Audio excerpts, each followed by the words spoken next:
So, you know, I think this whole white crust thing, I don't know how many of you have had problems with white crusts, but you know, it is one of those things. Even today, when I went out to get pictures, I thought, oh, I should have taken my chemicals. I want to check this because that's what happens with white crust. So the first thing you have to know is, where are you? Which habitat are you in? Which tree species are you looking at? Because this is, although Judith told me to do common ones, this is your purchase area ophthalmiser, which is really quite rare and growing on Dartmoor. So I'm on Dartmoor on an oak tree. But if you know all that and write all that before you get your specimen, you're going to have a much greater chance of getting there. So, okay, so now which way am I going? Yes. So the next thing we have to do, this is natural comb. So which aspect of the tree is it on? Because you'll have a completely different community of white crusts on different aspects. So here we are. On one side, we've got a sunny side where the rain hits, southwest side, and we've got quite a lot of white crusts. And then on the overhung side, which actually is a different tree because you can see there's not much of an overhang there. On the drier side, you've got a completely different community. And these two communities are so important. So, which photobiont is you've got to next look at? So you've got a complete white crust, and we had a complete white crust on the left side, but we wet it and it goes bright green. So they don't always go bright green, and they sometimes go a bit slowly. They go green a bit slowlier, but that is the Trabuxia photobiont, whole families. So it's quite important to know what your photobiont is. You might have a bit of a problem with some of the green ones, especially, ones where they don't turn green immediately, but on the whole, that's a pretty good guide. Now, on the right side, I had a lichen which was white, which doesn't go green with water, but when I scratch it, I hope you can see my little yellow spots in the middle. But when you scratch it quite hard with your thumb or with a knife or anything, you're actually revealing the photobiont, which is Trentopolia. So Trentopolia scratches yellow. And this is, I mean, no taxonomist would use this, but it's a very good field guide. So Trentopolia, actually, I'm going to give you a talk later on, because the Trentopolia lichens include a lot of really interesting lichens, a lot of which are much more tropical. So Gotami and I work on a lot of Trentopolioid lichens. And we're not going to deal with any of the cyanobacteria. They don't make white crusts. But so we're dealing with these two big groups. Trentopolia, much more, sheltered. It needs constant moisture, but as high humidity, not as rainfall. Whereas the Trabuxia needs a bit more rain. So those communities need water, but they also like wet and dry. I shouldn't go on about that because I'll take too long. But anyway, if there's any questions about that, we'll go on. So I had to have Flictis in because I don't know how many times all of us have had to test Flictis chemically. So this is what we call the white paint lichen, and it's throughout Britain, and it's mainly on deciduous trees, but it can be on conifers as well. Fertile, it's cerediate, but the ceredia are not in Ceralia. They sort of occur across the thallus from cracks to sort of across the surface. But the main thing is we just got to do a spot test because we've got no spores, so we can't tell anything from that.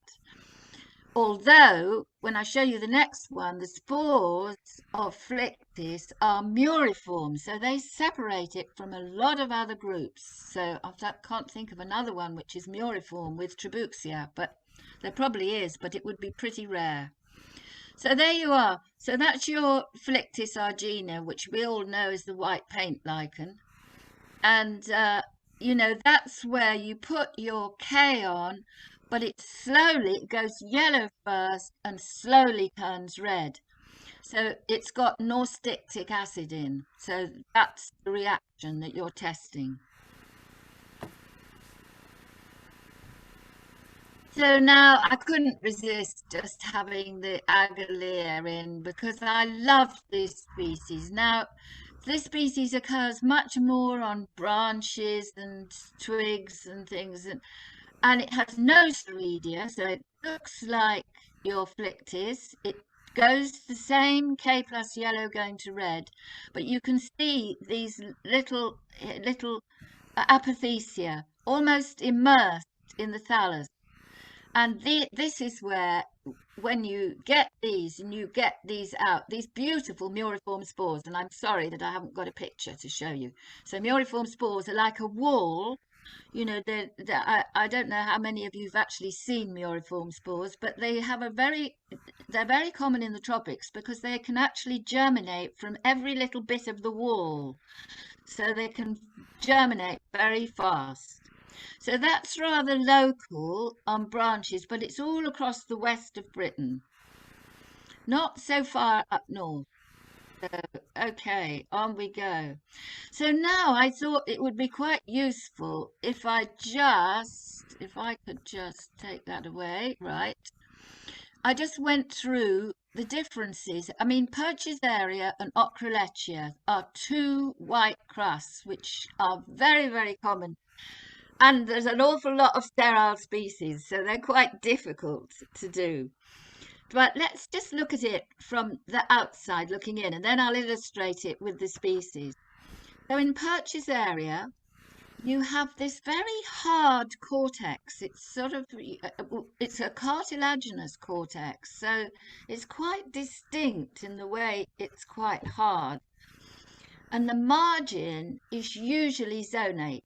I'm going to show you some examples where it's not because it's got broken off. But if you find a young bit, you can usually see the zonate margin. There are examples where it's not. Whereas the Ochrolechia can be thick or thin. It's never cartilaginous and the margin isn't zonate. So you've got a good idea before you begin.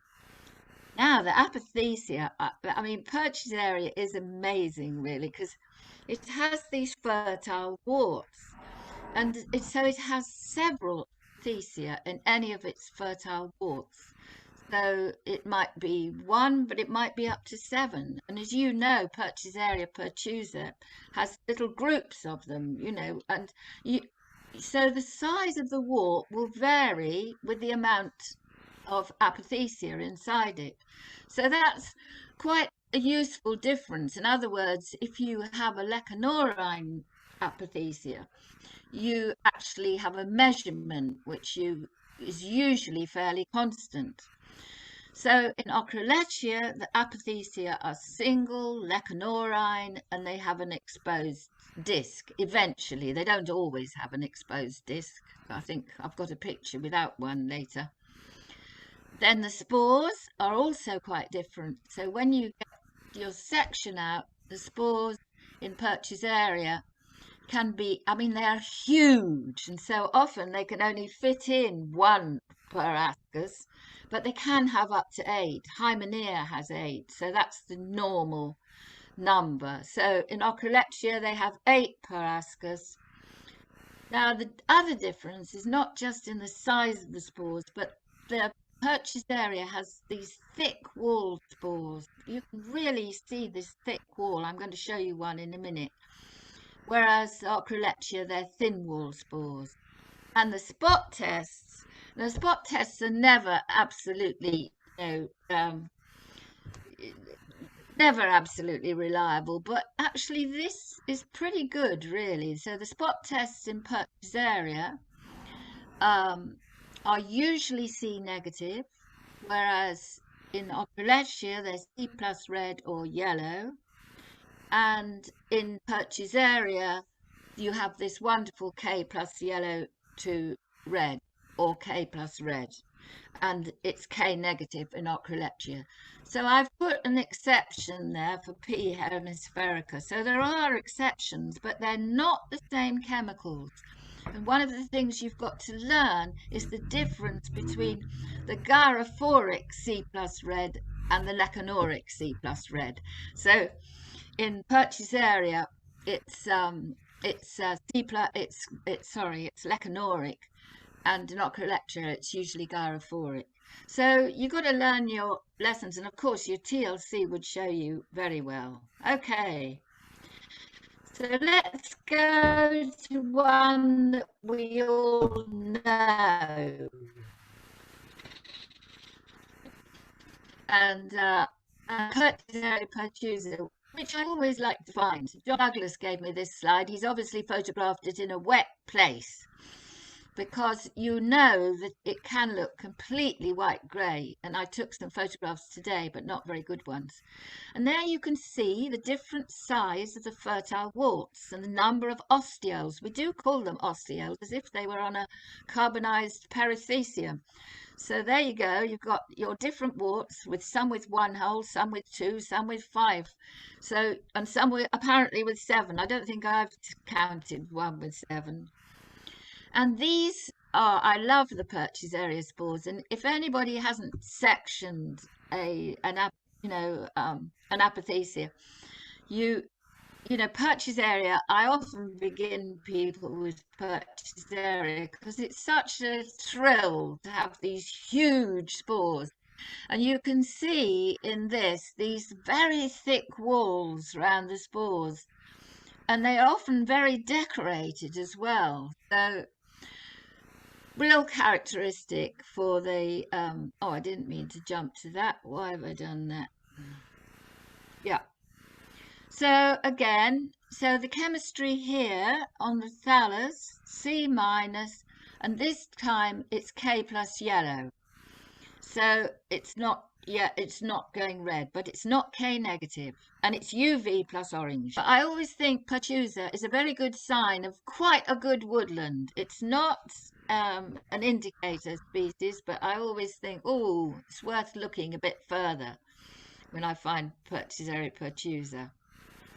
Oh, and the other thing to notice is, look, the paraphyses, I didn't mention microscopic details like that, but these paraphyses, Purchasarea, are all branched. They're like a net. In Ocroleptia, they're simple.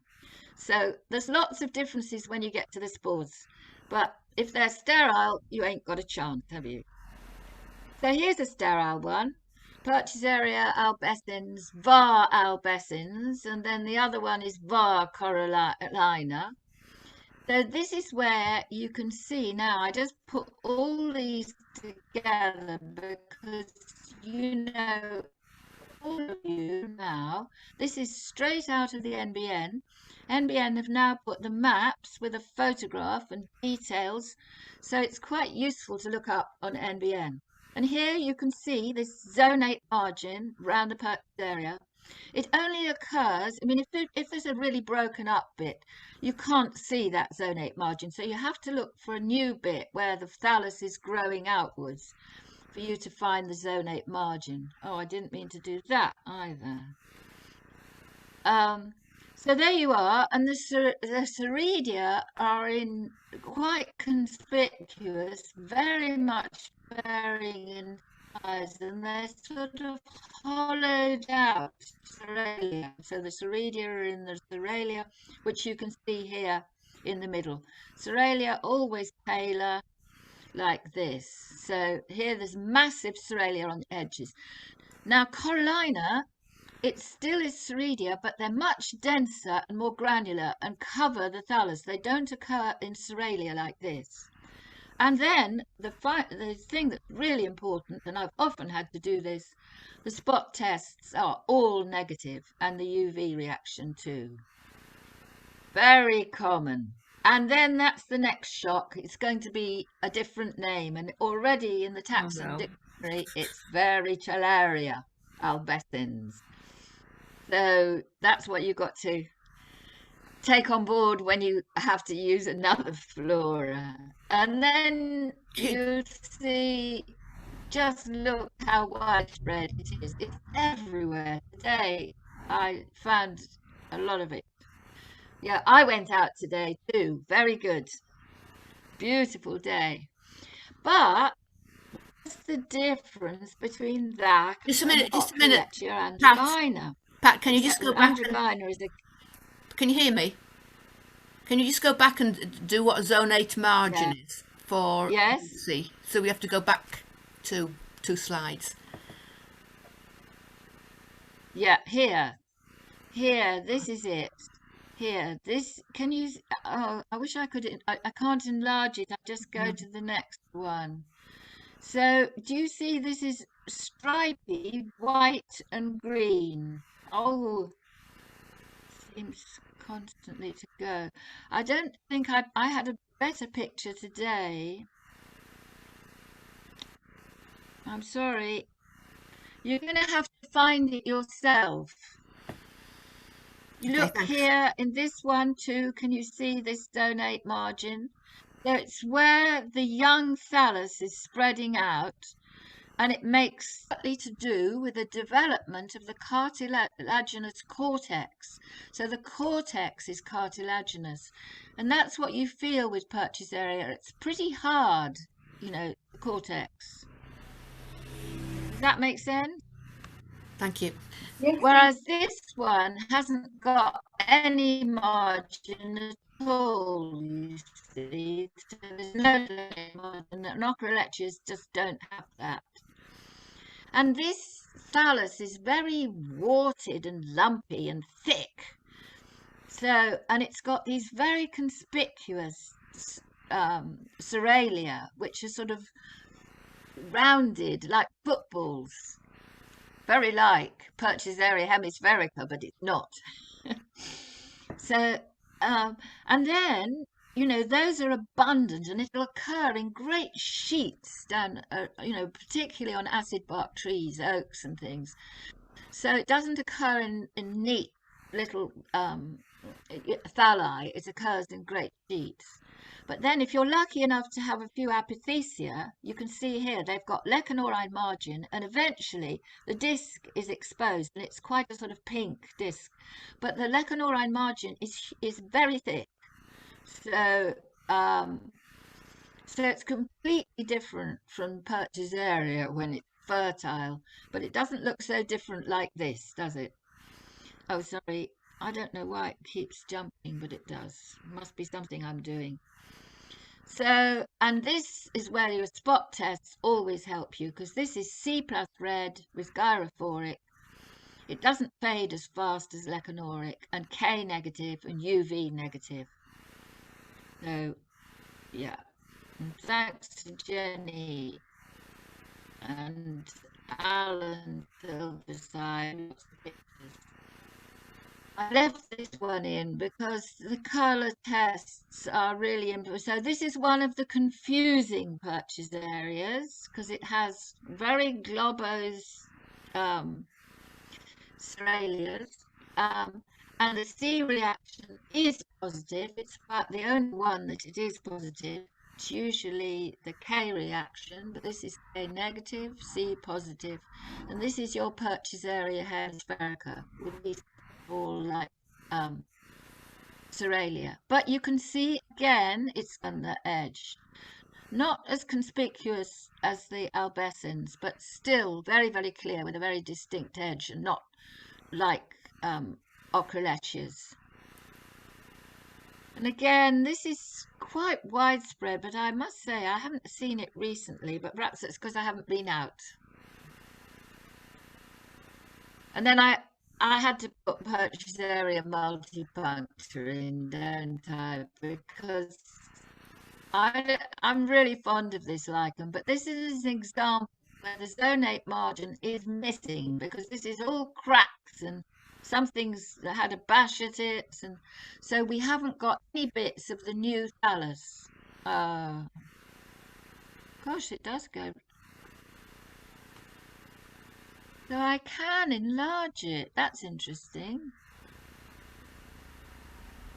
So now, do you see? These are not Ceredia, these are Apothecia. And this is where here, can you, have I got, You're out of. I seem to have a cross up here. I hope you That's can fine. You're all actually see. back. So You're back. these are Apothecia. Can You're you into see, ed. Judith? Yeah, no, it's fine. You're into editing it, but that's good because it means you can enlarge What it. So I can see you've got the cross and it's. Exactly. I didn't think I could. So here we've got here we've got an apothecia which has got several. Sorry, we've got a wart with several apothecia in. I must say the microfauna love eating lichen spores because they don't have to eat any of the chemicals with it. So they quite like this. So these are actually apothecia, not but covered in Ceredia. So this is the last I was going to show you today. But if I go back to the, can I go back to this? You, You need to go to How do slideshow again. Oh, I need to go to slideshow again. Right. Okay, move me. Okay, just go to slideshow. Oh gosh, I'll just have to go through them. Whoops. Oh, I've jumped out again. Too fast. or else put But your that's mouse, a put your thing to mouse on the learn slide that that we you want. can actually. Which do you want number 9? Click on number 9.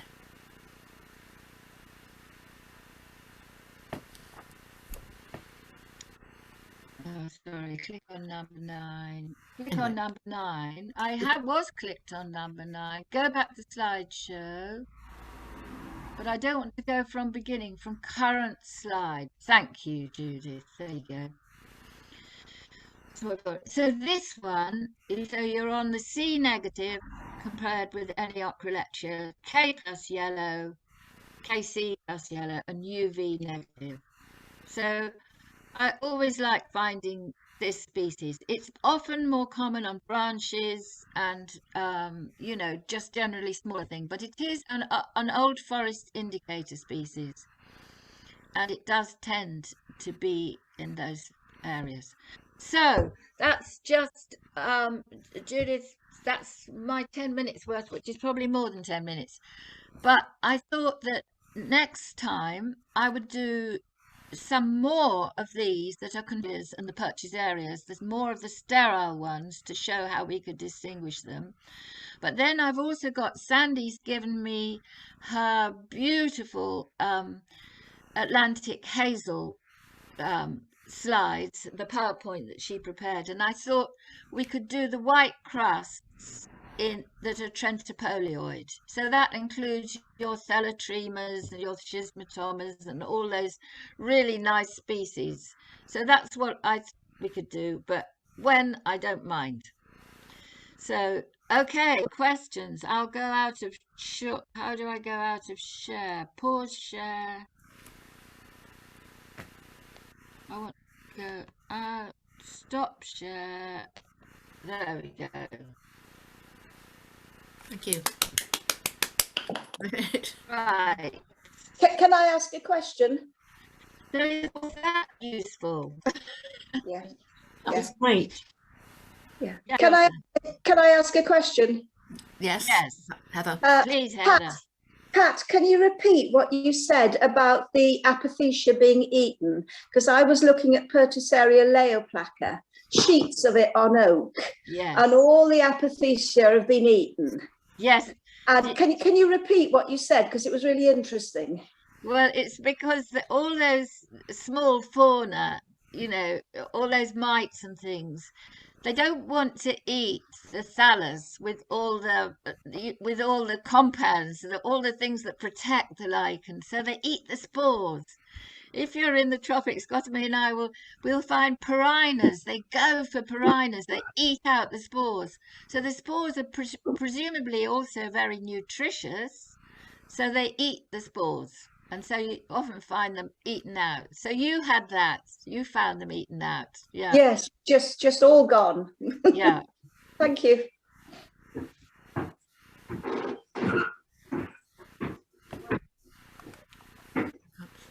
Gosh, it's dark. And I haven't put the lights on. Oh, Lucy, hello. Hello. Thank you for that, Pat. It was great, really great. I was wondering, the Flictis, the species, the lichen species from the genus Flictis, are they by indicators of any environment? I think Flictis agena, I found it in the city. Is it? Yes, I think you would find it in the city. I don't think you'd find Agalea in the city. Okay. But Agalea is more, humid woodlands in the west. Okay. But because wait a minute, you're Edinburgh, aren't you? Yeah. Yes. So you will find lots of Flictis, and I think Flictis is useful because it's just, so common, and it's really worth, being able to get to grips with Flictis and presumably you've got purchase areas too. Yeah, I haven't found any yet, but yeah. Yeah. Sure. Lucy, I think both Flictis and Pertussaria are there in Edinburgh Botanical Garden. Nice, yeah. Yes. Cool. Yeah, I'll check that out. Great, thank you. Did Sue want to say something? It's just a comment really that the last slide with the Pertussaria multipuncta on it, those structures, which I'm not sure I would have realised were Apothecia, did remind me of the ones that Raymond showed, which was on Pertussaria corallina. Yes. Mm. Yes, I agree. That's what interested me before I gave the talk, because I thought, and then it often, one of the ways of protecting your spores is to have oxalic acid crystals over it. So that sort of pruina, which might be, so I wondered if it was that. It did look very similar to me. Yeah. That's exactly what I thought as well when I saw them. Ah, that's really interesting. So we must do Saxicolous purchase areas too. Oh yes, please.